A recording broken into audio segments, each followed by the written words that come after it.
కొరింథీ పత్రిక 5వ అధ్యాయం అంతా కూడా ఒక దేవుని బిడ్డ ఎలా ఉండాలి, చెడుతనంతో అసహించుకోకుండా ఉండాలి, ఎలా బ్రతకాలి అనే విషయాన్ని రాస్తూ 5వ అధ్యాయాన్ని రాశాడు. రండి 2వ వచనం. ఇట్లుండి మీరు పొంగుచున్నారే, కానీ మీరెంత మాత్రము దుఃఖపడి అయ్యో ఇలాంటి కార్యాలు, అన్యజనుల్లో కూడా జరగని కార్యాలు, అన్యజనులు కూడా చేయని క్రియలు నేను చేశానే, నా పక్కనున్న స్నేహితుడు చేస్తున్నాడే,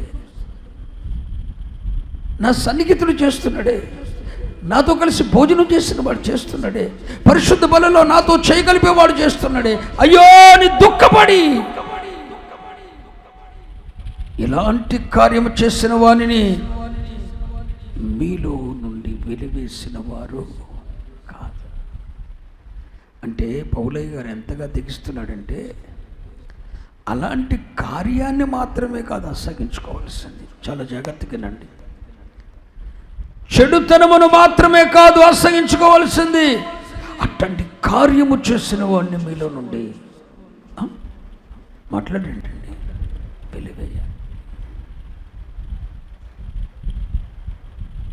అంటే నువ్వెంతగా చెడుతనాన్ని అసహించుకోవాలంటే, అలాంటి కార్యం చేసిన వాడు ఒకని భార్యను ఉంచుకున్నాడట అన్న వదంతి కలిగిన వాడు ఒక్కడు. నీకు తెలిసిన వాడైతే, నీతో ఉన్నవాడైతే నువ్వేం చేయాలి? అటువంటి వాడిని నీ జీవితంలో ఉండి వెలివేయాలి. నీ జీవితంలో వానికి స్థానం ఇవ్వకూడదు. దుఃఖపడాలి.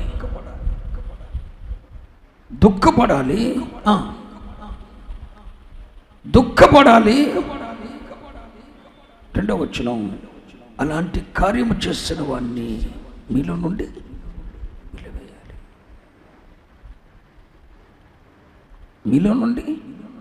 వెలివేయాలి. మీ హృదయంలో వాళ్ళకి స్థానం ఇవ్వకూడదు. మీ ప్రక్క వాళ్ళకి చోటు ఇవ్వకూడదు. మీ జీవితంలో వారికి ప్రాధాన్యత ఇవ్వకూడదు.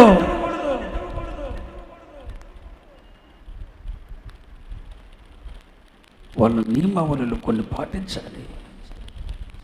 అంటే అలాంటి నీచ కార్యం, అలాంటి చెడిపోయిన కార్యం చేసిన వాడిని వెలివేయాలి. మన ప్రక్కన స్థానం ఇవ్వకూడదు, మన జీవితంలో స్థానం ఇవ్వకూడదు, మన హృదయంలో స్థానం ఇవ్వకూడదు. నేను అనలేదు, దేవుని వాక్యం చెప్తుంది. అలాంటి వారిని మీలో నుండి వెలివేయండి. దుఃఖపడటమే కాదు, వెలివేయండి. అంటే వెలివేయండి అంటే ఏంటంటే, మీ జీవితంలో వారికి స్థానాన్ని ఇవ్వకండి, మీ హృదయంలో వారికి చోటు ఇవ్వకండి, మీ పక్క స్థానం వారికి కేటాయించకండి. ఖండితంగా దేవుడు చెప్తున్నాడు. అని తీర్పు తీర్చమని దేవుడు చెప్పట్లేదు నీకు. వాడికి నీ స్థానం ఇవ్వకూడదు. వాడు చేసిన ఎంతవరకు స్థానం ఇవ్వకూడదో తెలుసా? అది కూడా ఈ కొరింథీ పత్రికలోనే రాశాడు. మళ్ళా వీడే అందరూ కలిసి సంఘంలో వెలివేసిన తర్వాత, సమాజం అంతా వీడిని వెలివేసిన తర్వాత, ఒకరోజు దేవునికి దూరం అయిపోయానని చెప్పి ప్రాధేయపడుతూ దేవుని సన్నిధిలో ఒడిగిపోయాడట. తప్పు చేశానని దుఃఖపడ్డాడట. ఒకప్పుడు చెడుతనమును అసగించుకోవలసిన వీడు చెడుతనముతో పొత్తు పెట్టుకొని దానితో రాజీపడి ఉప్పొంగాడు. మళ్ళీ ఆరాధన బాగా చేశాడు, కానుకలు బాగానే పట్టాడు, పరిచర్య బాగానే చేశాడు, ఉప్పొంగాడు. అటువంటి టైంలో అందరితో చెప్పాడు, మీరు వాడిని వెలివేయండి. అందరూ వెలివేశారు. ఎవరిని వాడు చేర్చుకోలే. అందరూ వాడి పక్కకి స్థానం ఇవ్వాల. ఎప్పుడైతే వాడిని అలాంటి పరిస్థితి ఏర్పడిందో వాడిలో పరితాపం వచ్చింది, పశ్చాత్తాపం వచ్చింది, మారు మనసు వచ్చింది. వాడు కోల్పోయిన స్థానం ఏంటో వాడికి అర్థమయ్యింది. ఏ స్థితి నుండి ఎక్కడికి జారిపోయాడో అర్థమైపోయింది. ఇప్పుడు అందరూ వెలివేశారు కదా, అందరూ వద్దనుకున్నారు కదా, అందరూ తోలేసిన తర్వాత వాడు పోగొట్టుకున్న స్థానం ఏంటో, స్థితి ఏంటో వాడికి అర్థమైన తర్వాత ఇక మరలా ఆ స్థానం రాదుగా. ఆ స్థితి రాదు కానీ ఏడుస్తున్నాడు, ప్రాధేయపడుతున్నాడు. ప్రాధేయపడటమే కాదు, ఇక జీవితం చాలు అని అంటే ఈలోపు సైతాను వచ్చిందట అతని దగ్గరికి. సాతాను వచ్చిందట. ఎంత చెడిపోయిన కార్యం చేసావుగా, చెడుతనమును అసగించుకోవలసిన నీవు చెడిపోయిన కార్యం చేసావు. అన్య జనులలో కూడా జరగని అపవిత్రమైన కార్యం నువ్వు చేశావు. ఇప్పుడు నిన్నందరూ వెలివేశారు, ఎవరు నీతో మాట్లాడలేదు. ఇవన్నీ నేను ఒక మాట కూడా సొంత మాట చెప్తలా, కొరింథీ పత్రికలో పౌలయ్య గారు రాసిన మాటలు. అందరు నేను వెలివేశాడు, నీ సేవకుడు కూడా నేను పక్కన పెట్టేశాడు. అంత అయిపోయింది, ఇంకెందుకు సావరాదు. అర్థమైందా? సావరాదు. చెడుతనంతో పొత్తు పెట్టుకునేటట్టు చేసింది వాడు ఆలోచనలే. ఈరోజు అందరూ దూరమైన తర్వాత మరలా అంటాడు, పశ్చాత్తాపడుతున్నప్పుడు అంటాడు, సంఘానికి, సమాజానికి, దైవ సేవకునికి దూరమై వెలివేయబడిన తరువాత ఈడంటాడు, ఇక ఈ బతుకుతూ ఎందుకు నువ్వు పశ్చాత్తాపడుతున్నావు, పాపం విషయమై పశ్చాత్తాపడుతున్నావు, అయినా నేను ప్రేమించిన వాళ్ళు లేడు, నేను అర్థం చేసుకున్న వాళ్ళు లేడు. ఆత్మహత్య చేసుకుని సావరాదు, మేడ దూకి సావరాదు, ఉరేసుకొని సావరాదు, విషం తాగి సావరాదు, ఏదైనా మందు బిల్లు వేసుకొని సావరాదు అని ప్రేరేపిస్తున్నాడు. ఆఖరికి సావటానికి సిద్ధమవుతున్నాడు. ఈ వార్త పౌలయ్యకు తెలిసింది. వాడు నిజంగా పరివర్తన వచ్చి చస్తున్నాడా, ఇచ్చలు తీరటం లేదని చేస్తున్నాడా అని ప్రార్థన చేశాడు. వాడిలో పరివర్తన వచ్చిన సంగతి ప్రభువు చెప్పాడు. అప్పుడు పౌలయ్య గారు మళ్ళా అంటాడు, వాడిని పిలిచి నీ పాపాలు క్షమించబడుతున్నాయి అని వాడిని క్షమించి, నీ పాపములైతే క్షమించబడుతున్నాయి కానీ నీకు మాత్రం సంఘంలో ప్రాధాన్యత లేదు, మళ్ళా వీడితో అందరూ కలిసి ఉండొచ్చు అని చెప్పాడు. అప్పుడు సంఘం పౌలయ్య గారి మీద తిరుగుబాటు చేసింది. చెడుతనమును చేసిన అన్యజనుల్లో కూడా జరగని ఇలాంటి కార్యం చేసిన వాడిని వెలివేయమని చెప్పింది నువ్వేగా. అందరూ వెలివేసి పక్కన పెట్టిన తర్వాత మళ్ళీ నువ్వు దగ్గర తీసుకున్నావు అని చెప్పి పౌలయ్య గారి మీద తిరుగుబాటు చేస్తే అప్పుడు పౌలయ్య గారు చెప్పాడు, సాతాను నా మీద నేరం మోపుకున్నట్టుకు వీడిని క్షమించాను, వీడిని పొద్దున ఆత్మహత్య చేసుకొని చేస్తాడు, చచ్చిన తర్వాత ఈ ఆత్మ నరకానికి వెళ్తుంది. అప్పుడు దానికి కారణం సాతాను నా మీద ఫిర్యాదు చేస్తాడు కానీ నేను క్షమించాను, కానీ ప్రాధాన్యత ఇవ్వలేదు, వాడి స్థానం వాడికి ఇవ్వలేదు, వాడు ఆత్మహత్య చేసుకుని సావకుండా క్షమించాను అన్నాడు. మీరు కూడా క్షమించండి కానీ మీ స్థానం ఇవ్వద్దు, అక్కడే ఉంచండి అంతే అని చెప్పన్నాడు. అప్పుడు మరలా వీడిని సంఘంలో చేర్చుకున్నట్లు ఇదే కొరింథీ పత్రికలో మనం చూస్తాం. అంటే ఎంతగా సహించుకోవాలి. అన్య జనుల్లో కూడా జరగని ఒక అపవిత్రమైన కార్యం, చెడిపోయిన కార్యం సంఘములో జరుగుతున్నప్పుడు చెడుతనమును అసగించుకోవలసిన వారి చెడుతనమును పొత్తు పెట్టుకొని అక్రమ సంపాదన చేయకూడదన్న వారి లంచాలు తీసుకొని అనేక అపవిత్రమైన కార్యాలు చేస్తున్నాడు. మనం ఏం చేయాలి? అట్టి వారిని మన జీవితంలో వెలివేయాలి. మన బ్రతుకులలో, మన జీవితాల్లో, మన ప్రక్క వారికి స్థానం ఇవ్వకూడదు. ఎప్పటి వరకు?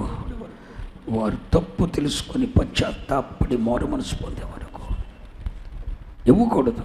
ఒకవేళ ఇంకా ఆడదే తప్పులో కొనసాగుతున్నాడు అనుకో, అప్పుడు మనము చేయవలసిన మరొక పని ఏంటో తెలుసునా? సంఘం అంతా వెలివేశారు, అందరూ పక్కన పెట్టారు, అలా వెలివేయాలండి. అందుకే వాక్యం రండి దశలోనికే పత్రికలో ఒక మాట చెప్తాను. దశలోనికే పత్రిక 5వ అధ్యాయం 14వ వచనం. చాలా జాగ్రత్తగా నిండి మాటలు. సహోదరులారా, మేము మీకు బోధించున్నది ఏమనగా అక్రమముగా నడుచుకొని వారికి బుద్ధి చెప్పుడే. హలో, అందరూ తలపైకి ఎత్తి చూడండి. అక్రమంగా ఎవడైనా నడుచుకుంటుంటే, అక్రమంగా అంటే సంఘానికి, జీవము గల దేవుని సంఘానికి ఒక క్రమం ఇచ్చాడు. అదే క్రమం అనాలిగా ఉపదేశ క్రమం అని. ఏ క్రమం? ఉపదేశ క్రమం. ఆది అపోస్తలుల ఉపదేశ క్రమాన్ని దేవుడు సంఘానికి ఇచ్చాడు. ఎవడైనా దైవజనుడు సంఘానికి దేవుడిచ్చిన ఆది అపోస్తల ఉపదేశ క్రమం ప్రకారం కాకుండా, ఉపదేశ క్రమం ప్రకారం కాకుండా ఎవడైనా అక్రమంగా నడుచుకుంటున్నాడు, వీడు రక్షింపబడిన వాడు, నూతన జన్మ అనుభవం పొందినవాడు, బాప్తిసం పొందినవాడు, దేవునితో అంటుకట్టబడినవాడు, కానీ వీడు ఉపదేశ క్రమానుసారంగా కాకుండా అక్రమంగా నడుచుకుంటున్నాడు అన్న వార్త నీకు తెలిసింది లేదా నాకు తెలిసింది. ఏం చేయాలి? వాడికి చెప్పాలి, బుద్ధి చెప్పాలి. అనండి, అరే తప్పు చేస్తున్నావు, జారిపోతున్నావు, పతనమైపోతున్నావు, చెడిపోతున్నావు, తెగించి దైవజనుడని కూడా చూడకుండా, ఆత్మ ప్రత్యక్షత ఉందని కూడా చూడకుండా అబద్ధాలు ఆడతగి తెగించావురా నీవు. తప్పు చేస్తున్నావు. జాగ్రత్త. మార్గం తప్పావు, మార్గం తప్పి తిరుగుతున్న చుక్కలాగా అయిపోయావు, విశ్వాసం నుండి తొలగిపోయావు, అవిధేయుడు అయిపోయావు, ప్రార్థనా జీవితం కోల్పోయావు, దేవునికి దూరం అయ్యావు. దేవునితో అంటిపెట్టి ఉండవలసిన నీవు సెల్ ఫోన్ అంటిపెట్టుకొని బతుకుతున్నావు, దురేచ్ఛలతో ఉన్నావు. జాగ్రత్త, ఇది నీకు తగదు. దీని వలన అవిధేయులైన వారి మీదకి దేవుని ఉగ్రత పెళ్ళున దిగొస్తుంది అన్న వాక్యం ఉందిరా బాబు. అవిధేయులైన వాడి మీదకి ఒకేసారి చెప్పి రాదు, పెళ్ళున ఉగ్రత దిగొస్తుందిరా నాయన, బుద్ధి సరి చేసుకోరా బాబు, మనకి తగదు అని అక్రమంగా ఉపదేశ క్రమం ప్రకారం కాకుండా అక్రమంగా నడుచుకున్న ప్రతి వాడికి మనం ఏం చేయాలి? చెప్పాలి, బుద్ధి చెప్పాలి. విన్నాడా ధన్యుడు. వినలేదు అనుకో, నెక్స్ట్ నువ్వు తీసుకోవాల్సిన మరొక నిర్ణయం కూడా ఉంది. ఆ నిర్ణయం ఏంటో తెలుసా? 2వ దెస్సలోనికై పత్రిక 3వ అధ్యాయము 6వ వచనం. సహోదరులారా, మా వలన పొందిన బోధన ప్రకారము కాక, మా వలన పొందిన బోధన ప్రకారం కాక అక్రమంగా నడుచుకుని ప్రతి సహోదరుని యొద్ద నుండి తొలగి. మీకేమర్థమైంది బిడ్డ? నెంబర్ 1, ఎవడైనా ఉపదేశ క్రమానుసారంగా నడవకపోతే తప్పు చేస్తున్న తమ్ముడు, జారిపోతున్న తమ్ముడు, ఇది నీకు తగదు తమ్ముడు, ఇది నీకు తగింది కాదు బిడ్డ అని చెప్పి అక్రమంగా నడుచుకునే వారికి మనం బుద్ధి చెప్పాలి. బుద్ధి చెప్పినప్పుడు వారు సరి చేసుకుంటే ఓకే. ఒకవేళ వారు అక్రమంగా ఉపదేశ క్రమం ప్రకారం కాకుండా అక్రమంగా నడుచుకున్న వారికి మనం ఫస్ట్ బుద్ధి చెప్పాలి. అదే పునరుద్ధాన దినం నువ్వు ఎందుకు ఎక్కొడుతున్నావు? అది నీకు పద్ధతి కాదుగా. నువ్వు రక్షింపబడినట్టుగా ఎందుకు దేవుని దూరం అవుతున్నావు? ఏంటి అక్రమం? ఏంటి పద్ధతి? ఏంటి ప్రార్థన లేని విషయం? ఏంటి ఆరాధన ఇక్కడ జరుగుతుంటే బయట అడ్డుగోలుతున్న వ్యవహారం ఏంటి? నువ్వు ట్రాఫిక్ చేయబోతే ఇంకెవడు చేయలేడా? ఎవడో ఒకడిద్దరు ఉండాలండి. అది కూడా పరిశుద్ధ సంఘముల బాధ్యత తీసుకోవాలి. వారానికి ఒక ఇద్దరు కేటాయించుకొని ట్రాఫిక్ అక్కడ కంట్రోల్ చేయాలి. మందంతా అక్కడ కూర్చొని గాలేవారం చేయకూడదు. ఇది మీకు తగదు అని చెప్పి నువ్వు చెప్పాలి. ఏంటి బయట ఇక్కడ వ్యవహారం చేసేది? ఆరాధన అయిపోయి ప్రసంగం ఇద్దరు వచ్చి కూర్చుంటావు నువ్వు లోన. ఆరాధనకి ఎటైనా రావాలి. క్రమం ఏంటి? ఉపదేశ క్రమానుసారంగా కాక ఎవడైనా అక్రమంగా నడుచుకుంటుంటే వాడు వ్యభిచారి అయ్యాడు, దొంగ అయ్యాడు, అపిత్రుడు అయ్యాడు, లంచగొండ అయ్యాడు, మోసగాడు అయ్యాడు, పరుని భార్యను ఉంచుకున్నాడు అనే సంగతి నీకు తెలిసింది. నువ్వేం చేయాలి? మొదట బుద్ధి చెప్పు. వినలేదు, అప్పుడేం చేయాలి? అక్రమంగా నడుచుకున్న ఆ సహోదరుని వద్ద నుండి నీవు చెప్పరే తొలగి పోవాలి. 2వ దెస్సలోనికై 3:6 మొదట చెప్పాల్సింది ఏంటి? బుద్ధి. బుద్ధి చెప్పినప్పుడు కూడా వాడు వినలేదనుకోండి, అప్పుడేం చేయాలి? వాడి దగ్గర నుండి మనం ఇక అనవసరం వీడితో స్నేహం చేయటం, వీడికి చెబుతూ వేస్ట్ రా, అనవసరం అని వాడి గురించి నీ మనసులో ఏమనుకోకూడదు. వాడి గురించి నువ్వు తీర్పు తీర్చిన అవసరం లేదు, కానీ వాని యొద్ద నుండి నువ్వు తొలగి వెళ్ళిపోవాలి. అదే వెళ్ళిపోయటం అంటే అర్థం ఏంటంటే నువ్వు పోరా అంటాం కాదు, వాడి దగ్గరికి మనం వెళ్ళకొని ఉంటావే. అర్థమైందన్న వాళ్ళు దేవుని స్తోత్రం చెప్పండి.